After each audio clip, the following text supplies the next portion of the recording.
1 year కావస్తోంది. ఈ ముఖ్యమంత్రి ఎవరి కోసం పనిచేస్తున్నాడు? అదాని కోసం, అల్లుని కోసం, అన్న కోసం, బావమరిదికి అమృతం కోసం. ఇది ఈయన స్థూలంగా చెప్పాలంటే 1 year పరిపాలన.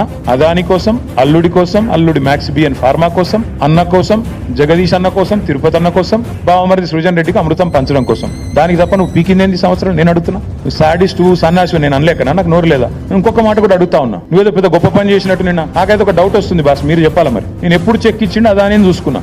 14 పోయిన నెల అక్టోబర్ అనుకుంటా, అక్టోబర్ నాడు చెక్ ఇచ్చిండట. ఎవరు? అదాని గారి. నాకు ఈయన నిన్న చెప్తుండు గర్వంగా, మేము ఆ చెక్కును క్యాషే చేయలే. నాకు తెలియక అడుగుతా బాస్, నాకు ఎవరైనా చెక్ ఇస్తే వెంటనే బ్యాంకులో వేస్తా, చెక్ క్యాష్ చేసుకుంటా. మరి నువ్వు 38 రోజులు ఎందుకు చెక్ క్యాష్ చేయలే? అయితే వానికి ఇచ్చే ఉద్దేశం అన్నా లేకపోవాలి, నీకు దాన్ని క్యాష్ చేసే ఉద్దేశం అన్నా లేకపోవాలి. లేకపోతే దాని చెక్ చూపెట్టడానికి పైసలైనా దొబ్బిండాలా? ఉల్లా ఇంతకంటే దాచితందుకు ఏం లేదు. పోస్ట్ డేటెడ్ చెక్కులు మనం విన్నాం, కానీ ఇది ఎక్కడిది విచిత్రం? ఇది అక్టోబర్ 14 చెక్ ఇస్తాడట ఈయన. నిన్న మేము 38 రోజుల పాటు మేము క్యాషే చేయలే. మరి ఏం చేస్తున్నావు?